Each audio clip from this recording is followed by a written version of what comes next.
All right, so when I was asked to give the Dharma talk,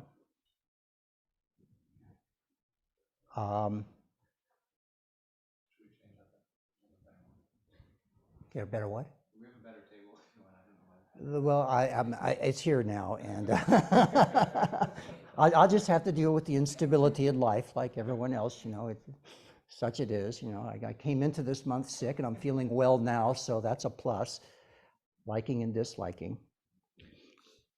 So one of my favorite icons in the history of Buddhism is Bodhidharma. You know, I got pictures. Actually, I have one of my favorite pictures here, but I have it on transparency to show you just how old I am. That we used to use these things in academia before they had digital overheads. So I have a file cabinet full of overhead projector transparencies. And this particular one, a friend of mine has a martial arts school in Indianapolis, and he has an entire wall with this particular picture of Bodhidharma on it. He's been here. You might remember him. His name is Young Park. He does Soto Zen. And he turns his Zendo into his dojo into a Zendo on the weekends. So he actually does Soto meditation on the weekends. And I used to hang out with him quite a lot. He also does, you know, archery and judo and sword drawing and all that kind of really neat martial arts stuff. So I think I mentioned before that when I was a kid, I lived in Hawaii and I was exposed to martial arts. And my martial arts teachers were Buddhist, and that was sort of my introduction, both not at an intellectual level. But then when I came back to the States, you know, when in high school, there was that television show, Kung Fu, and do you need a nickel? I was like, if you only got a nickel for every time somebody brought that up, you'd be a rich man and ready to retire and so forth. Well, I'm one of those, and I was really inspired by Kane and the whole Kung Fu Sangha. And so when I was a teenager, I wanted to grow up to be a Shaolin monk. Well, I didn't quite make it to being a Shaolin monk, but not long after Hojo-san ordained me, I went to China and became a monk at Shaolin. So there was a little bit of fulfillment of sorts. So Dogon fascinates me perhaps more than any other because he's one of those transitional persons. He's coming from India and bringing something to China, which then interacts with the ethos of China to produce what we think of today as Zen. And we have some writings of his, or attributed to him anyway. This is Red Pine's collection of sermons that allegedly was done by Bodhidharma. And some of you know Red Pine. He's been here before. Right? You remember, right? Yeah. Dinner. You had dinner, so. Yeah, well, I exploited him as much as I could up in Indianapolis, so I had him going around talking to various classes, including my Buddhist philosophy class, and he gave this really big presentation in an auditorium with all this slide projectors of all his travels in China. He's really quite an interesting person. But he tells me he's very undisciplined in one area, and that is the credit card. He keeps running up a credit card bill, and then he has to do more translations to get more revenue to pay for all the debt he accused, traveling back and forth between here and China. So he's one of the best translators, and I found that one thing that he translated, which I just recently got, is the Lankavatara Sutra.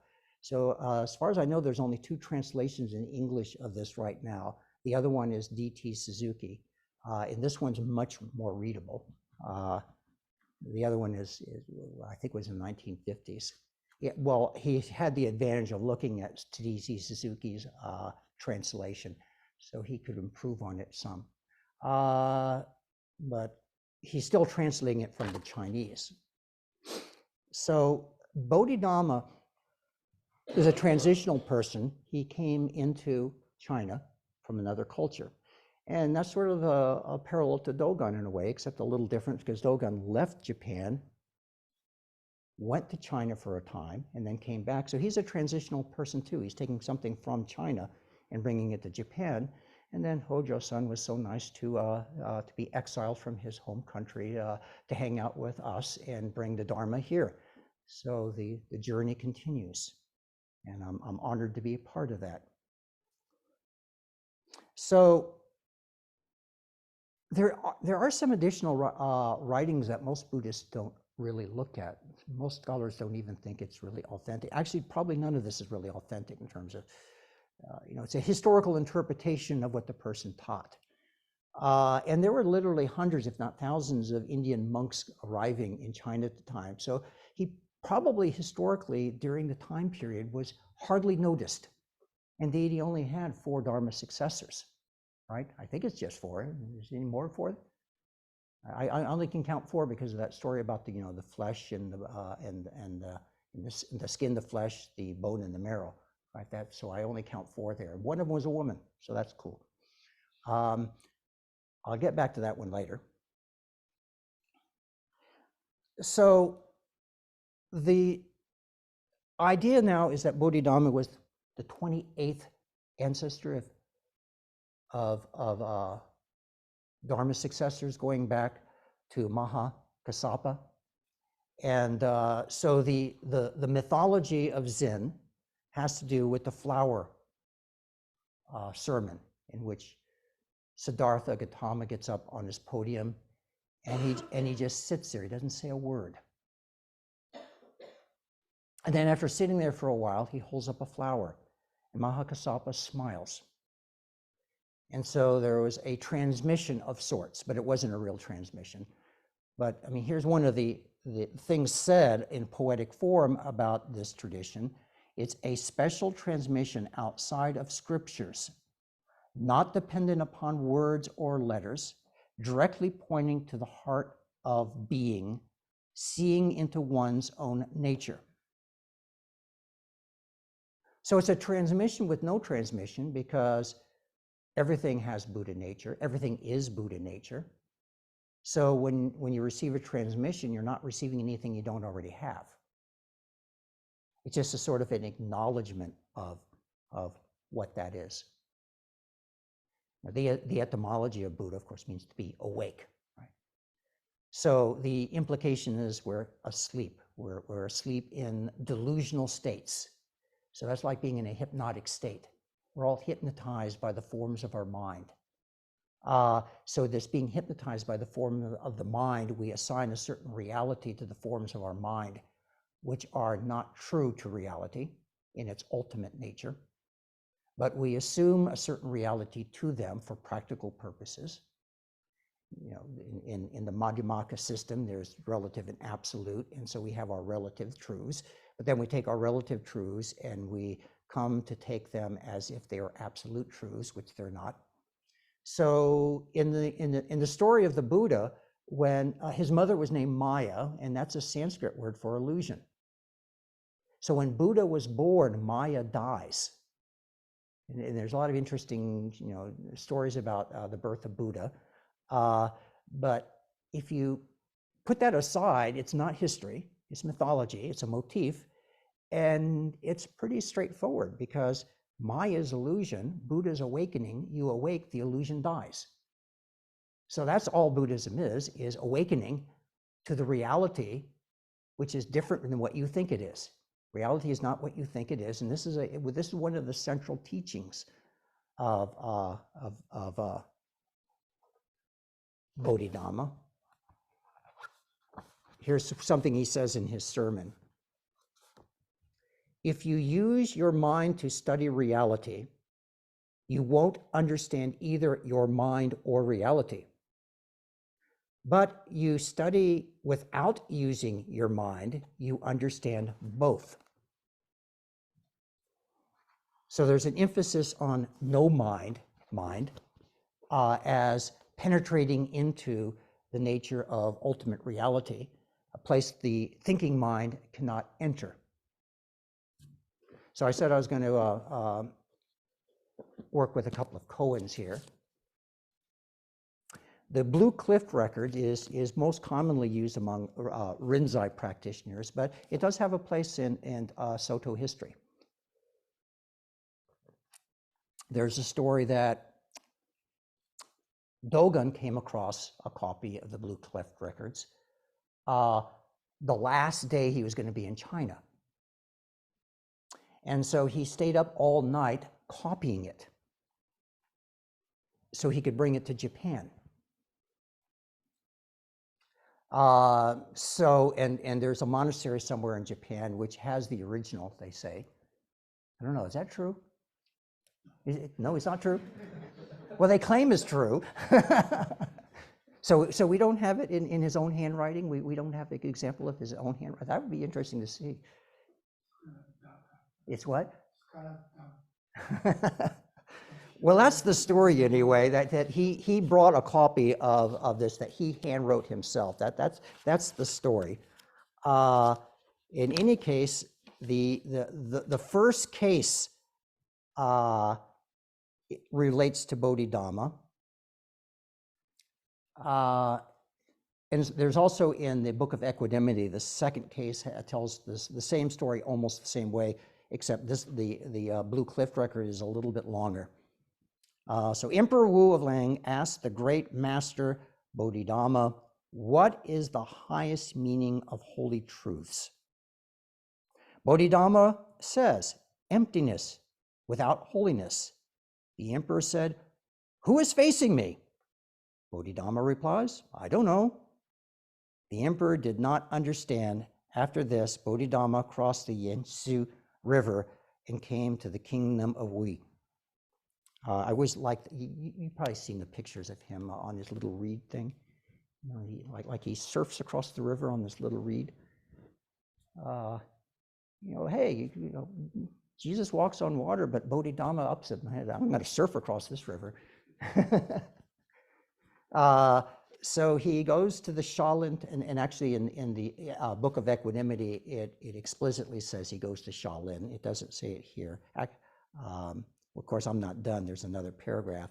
But the Book of Equanimity has what is the ultimate meaning of holy truth in Buddhism? Bodhidharma replies, vast emptiness, no holiness. The emperor asks, who stands here before me? Bodhidharma says, I don't know.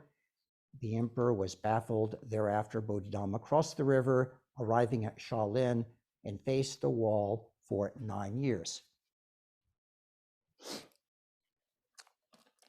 So Shaolin would not have been a martial arts school at that time. And the other set of writings that we don't look at in Buddhism, but I did when I was studying Taoism, has to do with a treatise on Qi Kong.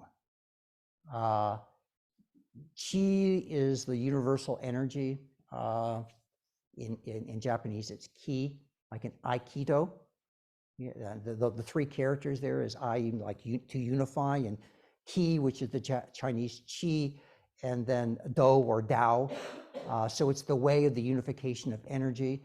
And this life force energy is a central concept, an axiom of East Asian medicine, especially where it relates to acupuncture. So if you look at the acupuncture charts, they show the meridians, which is supposed to show where the energy flows, and it's connected to various organs and organ systems. Like you have the liver meridian, and then you have the kidney meridian and all that. And then you'd be diagnosed. The doctor will look at your tongue and feel your pulse and say, well, you appear to have hyper yang in your liver meridian and deficient in some other meridian. And here now I'm going to stick these needles in you at certain points, and it's going to balance the energy. So that's a part of Chinese medicine, and the Japanese and Koreans also use it. But there's also the Qigong exercises where you meditate and you follow your breath in a certain way as to draw the energy in and put it where it needs to be in order to facilitate healing. And the legend is that Bodhidharma taught this. Well, I mean, if he just came from India, maybe he picked up on some Taoism en route and while he was there, but probably what he was doing is teaching pranayama, which is the part of the yoga system that deals with breath and the use of breath to generate this energy. So yeah, at the Shaolin Temple, they have these engravings all around of these various postures of people who are doing these exercises, which they attribute to Bodhidharma, that he allegedly brought these exercises in, and because the monks, they were spending long hours translating and so forth.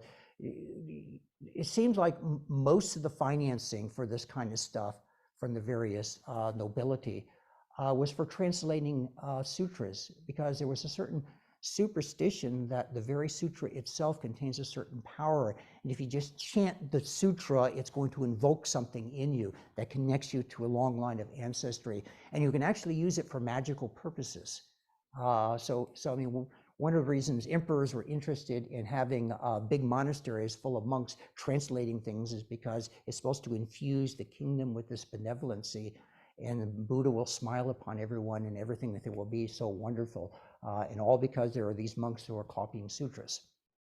So that's what they were doing at Shaolin when he arrived, and they were like sick and coughing and not, so the story is that he taught these Qigong exercises, and this would evolve into the legacy of Kung Fu. So one of the stories is that he is the founder of Kung Fu. And so martial arts and Zen has a very long history of interacting with each other, all the way into Korea and Japan and Los Angeles.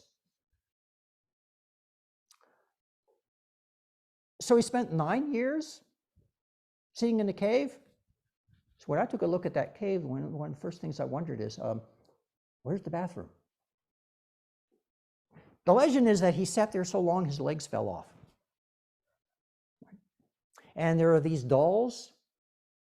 You know the dolls, right? If you push them over and they bounce back like that, the Bodhidharma dolls, and it's sort of a lesson that no matter how many times you fail, you bounce back up, so you're sitting zazen, and it's so wonderful. Your mind is empty, and you're detached from everything perhaps, and feeling a certain amount of bliss perhaps, and then all of a sudden the thought pops in, oh, my mother-in-law, or something like that, and then you freak out, and then you say, okay, wait, let go of that thought and come back. So every time you push Bodhidharma down, he bounces back.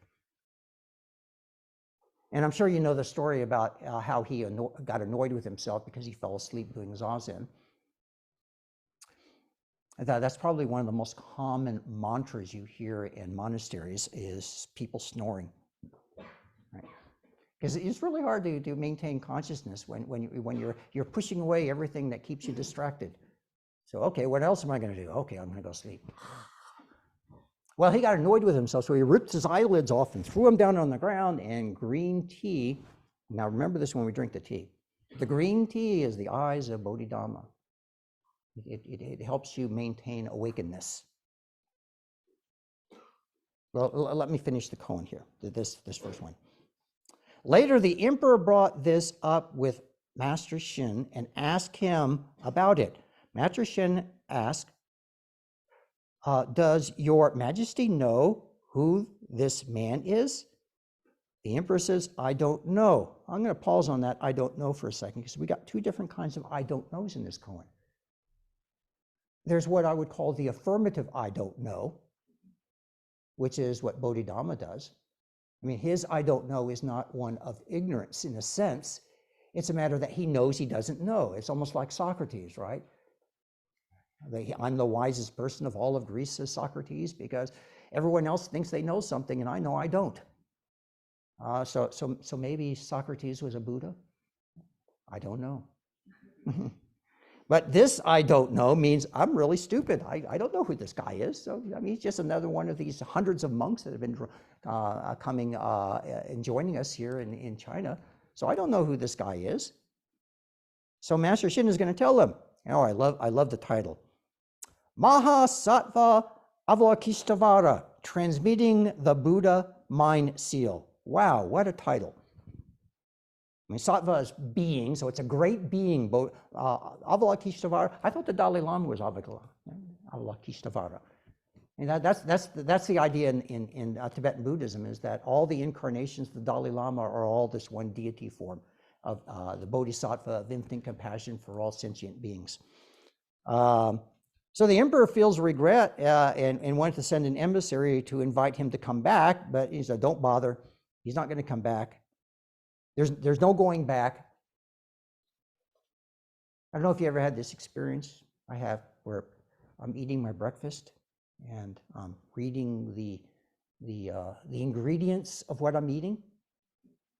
And then I realize that I'm reading the ingredients in what I'm eating and it's too late to do anything about what I just ate.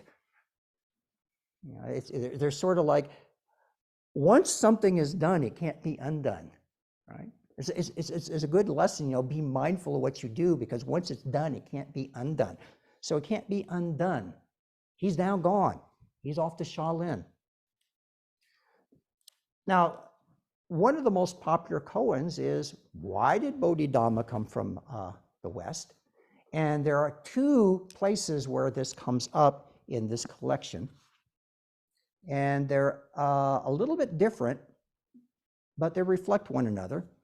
The first of the two is case 17. A monk asked Lin, what is the meaning of the patriarch coming from the West? Lin replies, sitting for a long time becomes tiresome. So that was the answer, right? He pointed to the sitting. That is, anything you might think about what Zazen is would be like putting legs on a snake, in which is no longer a snake. I guess it's a lizard, right? So the meaning of Bodhidharma coming from the West is what you do when you're looking at the wall. Everything else is extra. So everything I'm telling you is totally superficial to the main task of what we do.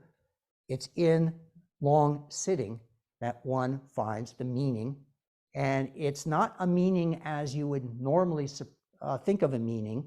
Most of what we think as meaning are projections of our own mind. So you turn the projector off and then what's there? So that is an answer of sorts. But the second time around where this koan comes up, it gets a little bit more elaborate.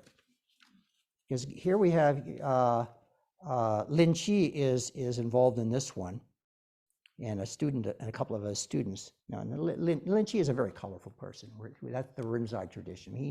He went around and, you know, hit people and screamed at them and would say really bizarre things, and people, well, what's this madman? You know, he's a very colorful character in that sense. And you know, we don't do those things here. We don't go around hitting people with sticks. But I do remember with Mizumi, there was a time that, you know, it was late in the retreat, and, you know, everyone is getting tired, and I'm going into the interview room, and I'm just kind of talking to myself under my breath. You're supposed to go through this whole process of bowing, and then the Roshi will ask, you know, whatever the koan is that you're working on, and but I was already in a daze, and I was just kind of in a fog. And when I walked in the interview room, and then all of a sudden I hear this roaring voice of Mizumi yelling at me, "Sit! Whoa! Okay, I'm awake now. Yeah, okay. What's up?" Yeah, he wasn't going to let me sleep. Damn. But, you know, his lineage, by the way, he was a Soto priest, but he was also received twice over Rinzai transmission. So what we did at Los Angeles was kind of a mixed bag. And, you know, actually being hit with a stick during long meditation isn't such a bad thing, you know, because, you know, it helps you wake up. And it helps everybody else in the room too, because, you know, with the quiet Zendo environment, when the stick comes down, you know, it just echoes through the whole thing, and so it wakes up everybody. And it doesn't really hurt. It just sounds like it should hurt because of the aerodynamics of the sound. And boom.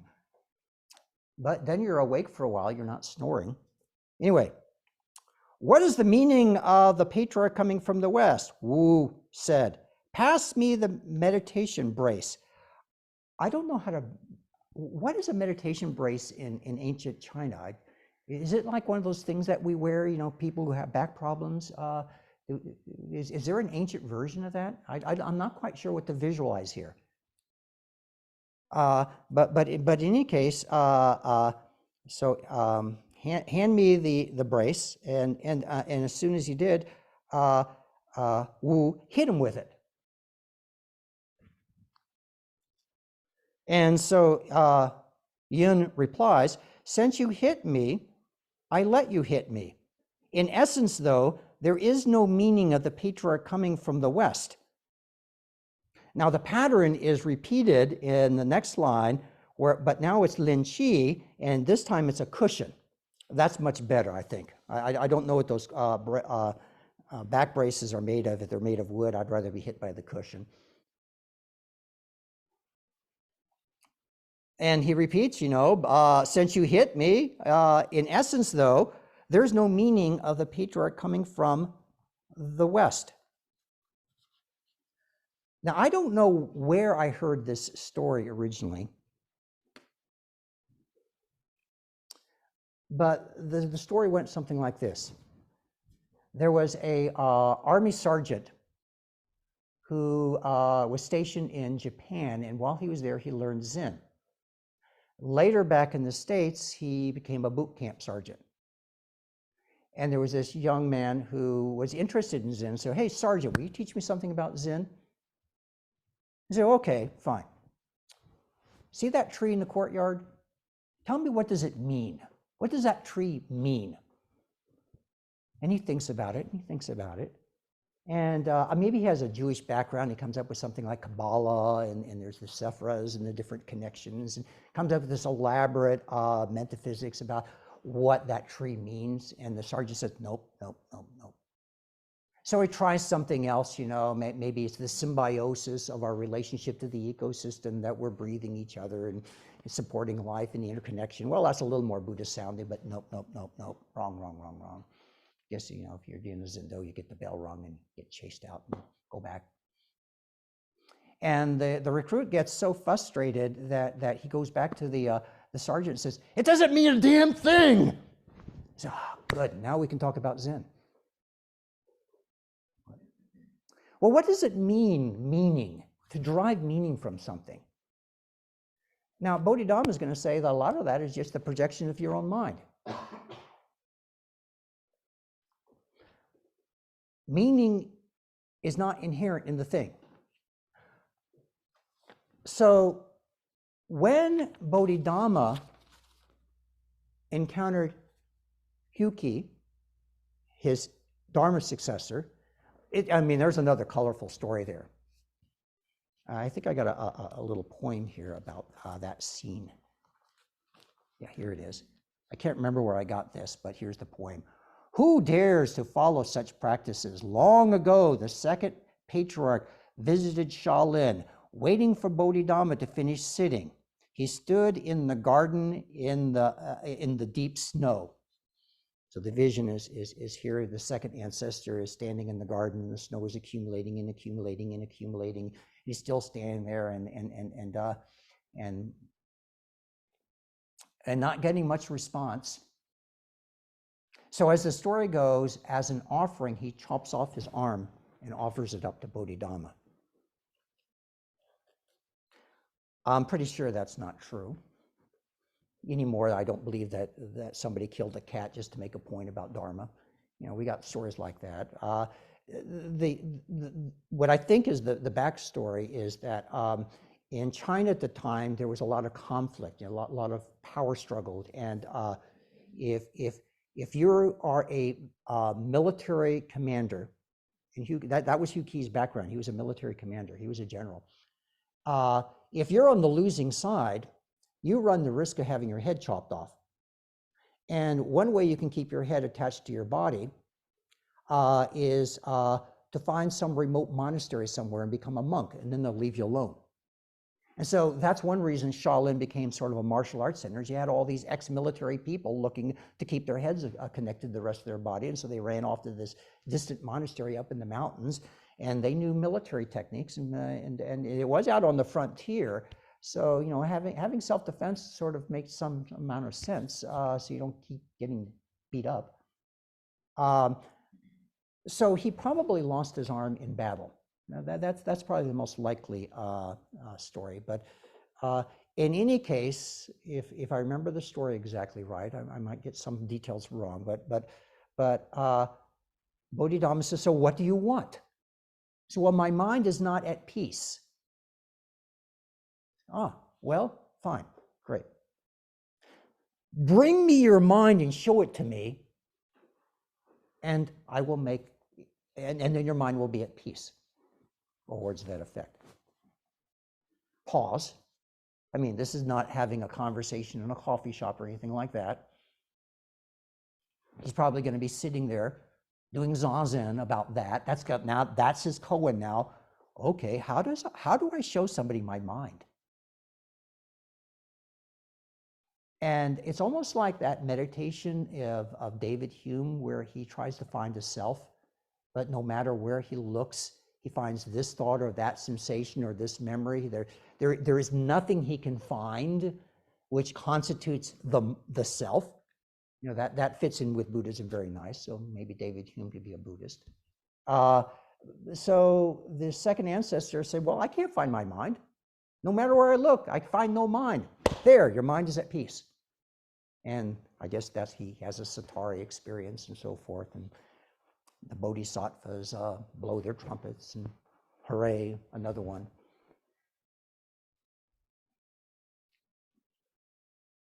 All right, so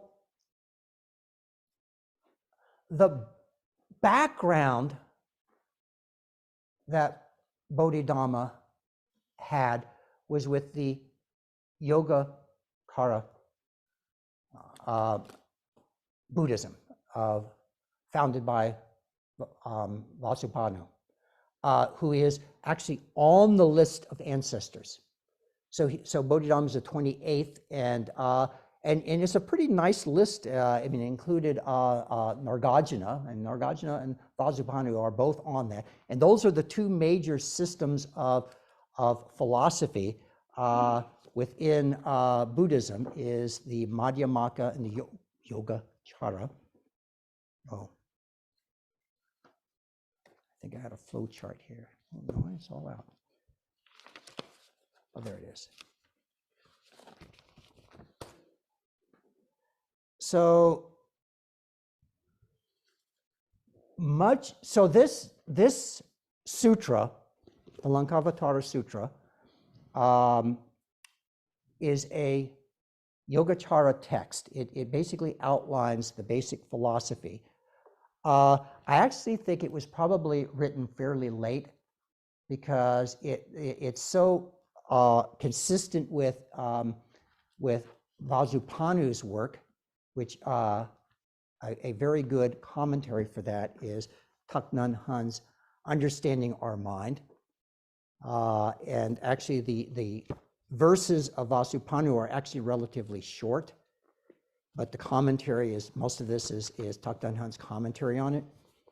And I'll say something about that in just a second. But with respect to the idea that consciousness is the precursor to all phenomena, in some ways that makes sense. I mean, even a Western phenomenologist would agree with that. I mean, you can't have a phenomena if there's not consciousness of sorts.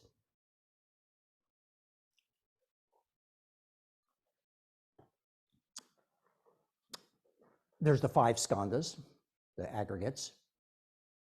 The 5th one is consciousness. In the Tibetan Book of the Dead, it's interesting that it describes the dying process as the collapse of each of these skandhas until you get to the last one, which is consciousness itself, because even though it flows moment by moment by moment, so there is no permanency in the consciousness, nevertheless, it's depicted as being continuous like a river. So it doesn't really have a beginning or an end in the mind-only system and other systems of thought in India at the time. So the idea that consciousness, the mind, is what produces phenomena, This particular line of thinking has been a source of much comparative inspiration of Western philosophers looking at the mind-only school in comparison to various systems of Western thinking, such as we get from Bishop Berkeley, or Barclay, I believe is the proper pronunciation, but on the West Coast they call him Berkeley because of Berkeley, California, named after him. And that's kind of appropriate, I think, to have a city named after him like that. So Bishop Berkeley had the idea that there is no such thing as physical matter. Physical matter is a mental construct, an interpretation imposed upon a certain range of phenomena. Now, thus far, that's pretty consistent with the mind-only school. That would be true. Well, everything we experience as phenomena is a product of consciousness. Now, whether there is physical matter or not, you know, the idealists would say, no, there isn't. Bishop Berkeley would say, no, there isn't. It's a postulation to account for a consistency in the things that are perceived in what I believe to be the external world. Within the philosophy of John Locke, there's the discussion about primary and secondary attributes. So a primary attribute would be something that belongs to the thing itself. I suppose the atomic structure, the carbon molecules and things like that that are contained inside this book, or the hydrogen and oxygen and all that. We presume it's something that's external to consciousness, but that through our senses there arises the appearance of these things. Well, so if I were to go into the depths of the physical matter, everything that I say I know about the world, external to my consciousness, presumably, I know because of seeing, smelling, touching. So I say this is hard. It is hard because I touch it. But apart from the touching of it, it's not hard, it's nothing. It doesn't have the attribute of hardness as a thing in itself, to the extent that there is a thing in itself. If I taste something, the taste is not in the object proper, it is in the sensation that I derive from it. Or consider color. We got the pictures of the oranges here. Where is the orange? Alfred North Whitehead has this fallacy of misplaced location. So, well, the orange is right there. I can see it. It's in the object. However, if I shut off all the lights in here, the orange is gone. So I need a certain amount of photonic radiation stimulating my optic nerves, and then the brain does whatever it does, and the mind creates then the interpretation of orangeness. So the orange is not in the object apart from the synergy of all the relationships related thereof. But if we strip away everything that we know of the secondary attributes, that is, the attributes that we know through our physical senses, what's left? You know, quantum potentiality? Now, that would fit very nicely with Vasubhanu, and I'm going to read a few of his verses to unpack this concept. In the first verse, in part 1, mind is a field in which every kind of seed is sown. This mind field can also be called all the seeds. And then going to the next verse, in us are infinite variations of seeds, seeds of samsara, nirvana, delusion, enlightenment, seeds of suffering and happiness, seeds of perceptions, name, and words. And then it goes on with this metaphor. In fact, I got the perfect bookmark for that particular book because it has a picture of the seeds, and then they become flowers, and then again. And so there's this idea. It's actually derived from Bodhidharma to some extent, which is practiced in the Theravadan tradition. But there was and Vasubhasu, by the way, used to be a Theravadan monk before he became Mahayana. And he had to deal with the metaphysics of what constitutes a dharma. Now here, the dharma that's little d dharma, not big D dharma. Dharma in the Abhidharma system means it's like a atomic unit of experience. If you strip away all but the essentials, it's like doing a phenomenology where we try to get down to the nitty gritty. And the thing is that this isn't like atomic theory in the Greek sense of the word, where they try to find the underlying permanent substance of things. These dharmas are impermanent. This is Buddhism, after all. We don't believe in permanency. So part of the question is, well, what duration of experience constitutes a dharma? So if I experience anguish, it has a duration. It has to have a beginning and an end. Now, I think I remember one of the talks that Hojo-san gave where he draws a timeline, and he marks a particular thing on the timeline. So here's a moment in time. So how thick is that? In Aristotle, he rejects the idea of atomic theory because he says anything that has dimensionality, if it has one side, it has another side, theoretically it can be divided. It doesn't matter how small it gets, so long as it has dimensionality, that is one side and another side, then it can be divided. Well, time is like that too, it would seem.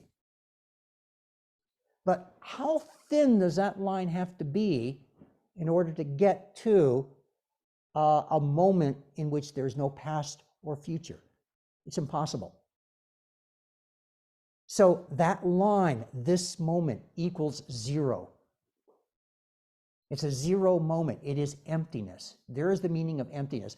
And indeed, we often in the West get confused about this idea of emptiness in Buddhism because we're influenced by Parmenides, who says that nothing nothings, and you can't get something from nothing. And because change implies something coming out of nothing, therefore there can't possibly be change. So all change is an illusion. That's almost the opposite argument that we give, right? Because for us, there is no permanency. Everything is constantly changing. It's more like Heraclitus. You can't put your same foot in the same river twice. It's continuously changing. But what constitutes that change? There's a certain quality of emptiness to it, whereas it's the mind that provides the added phenomenological interpretation thereof as to make it seem to have a certain meaning for our discriminatory consciousness. Now, in the cognitive field, you have to discriminate between one thing and another thing in order to function. And this goes back now to the Madhyamaka school that you have relative and absolute. And so the absolute is not something you can differentiate. That's where the discriminative mind is gone in its emptiness and its zero. But within the field of relativity, that's where we live most of our lives. We still have to do things in this world. So we have to, on the one hand, realize the emptiness. Now, the emptiness, sanyata, is not the same thing as the nothingness of Parmenides. Yeah.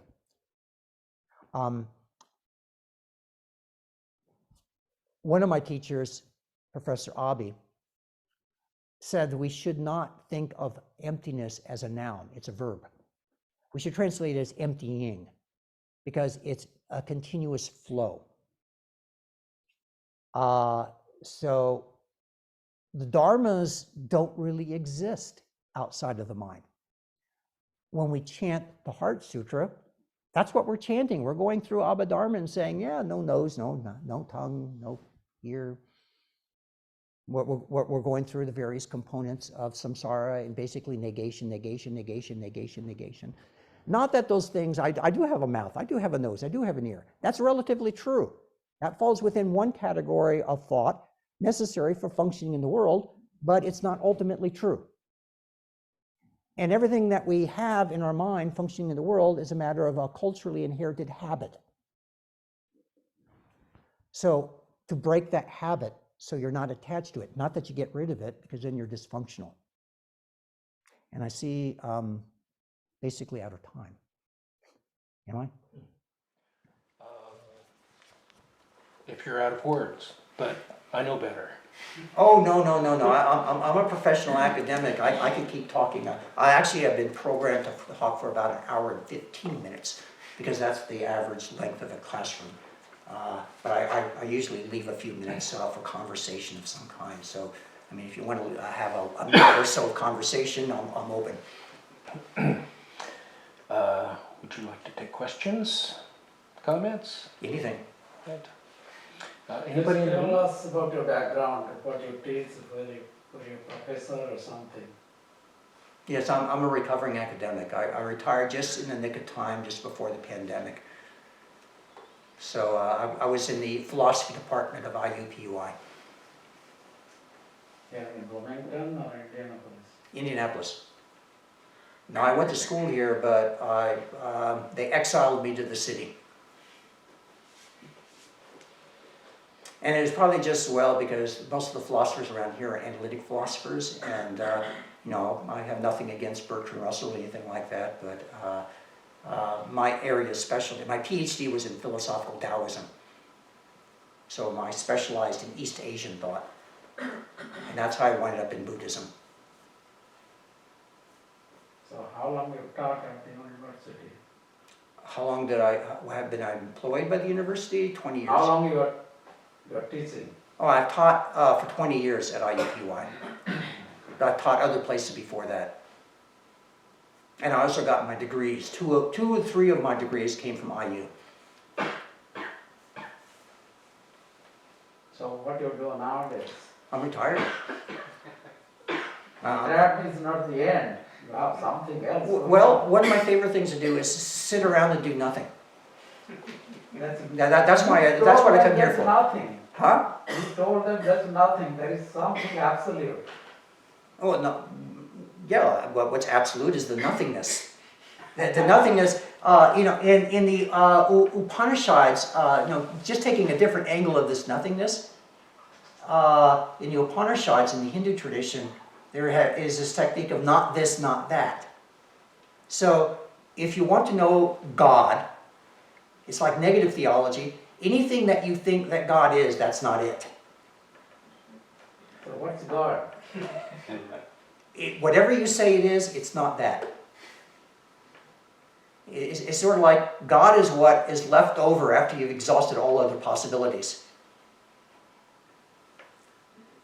Yeah, so the idea of emptiness is similar, except Buddhism doesn't really center itself on a theology.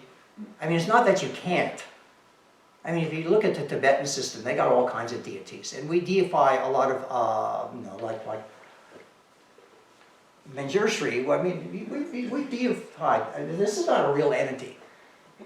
We can't send him a letter, or go to his grave or something like that. This is a mythological construct, but it's one which conveys a certain idea, a certain meaning. So when you can't literally say what something is, you can still talk about it with metaphors. And so we have lots and lots of metaphors to talk about the things that we can't really talk about. We allude to them. Like God is X for an algebraic formula that cannot be solved. So you never get to the value of X. So What is zero? All right, zero works. I mean, I was using that as a metaphor earlier, stealing an idea from Hojo-san, the idea that, you draw that moment along the timeline. It has to be zero thin in order to actually be the moment. And actually it gets more complicated than that if you look at some of the Yogacara teachings on that, because every moment is eternity, so to speak, kind of. Because every moment contains all other moments. This is the Indra's net, The idea that there are the jewels that reflect one another. And that I think we talked about that poem from the Sufi, who says that you are not a drop of water in the ocean, but you're the whole ocean in a drop of water. Sort of like holographic universe where everything interpenetrates with everything else, so that there ultimately is no distinction or separation of anything. That the ultimate reality is no separation, non-dual. But you can't talk about it, because as soon as you talk about it, you're cutting the field of experience into artificial bits, which are mental constructs. They're not ultimately real. They're relatively real, and we function therein. But the ultimate reality is the interpenetration of everything with everything else, so that there's a fundamental unity in which there's no real separation, no duality. I don't know, does that make sense? Doesn't make sense. Well, I don't know what to say. Sit. Thank you. Thank you. And welcome. It's a pleasure to have you here. Thank you, sir. anyone else here? I thought I'd just share a little anecdote with you. You mentioned David Hume, and fairly recently there was some research that came out that David Hume apparently spent time, I can't remember where it was, but he was abroad somewhere and ended up living for an extended period of time with Italian Jesuits who had lived in Tibet for 20 some odd years. So there's some circumstantial evidence to suggest that David Hume knew a little bit about Buddhism and might have been influenced by it. Interesting. Well, I think I'd have to look it up to get the details. It may not be the exact time period, but around that time. There was also a Jesuit at Oxford. He was Chinese and he had been converted to Christianity, but he still had a knowledge of Taoism, and so the people at Oxford were very interested in learning about that. And some of the alchemy that emerged out of the Oxford circle was in part inspired by Chinese sources. So, you know, you dig far enough down, there's a lot more interaction. Of course, you probably also know about Leibniz and cybernetics, right? Oh, not specifically. Well, Leibniz, he developed the binary system that we use in mathematics in the West, and the inspiration behind that was a translation of the I Ching into Latin by some Jesuits who brought that back. So our whole computer technology is really based on something that was derived from the I Ching. So there's a lot. There are more interactions between East and West than they're not hermetically sealed from each other. Thank you.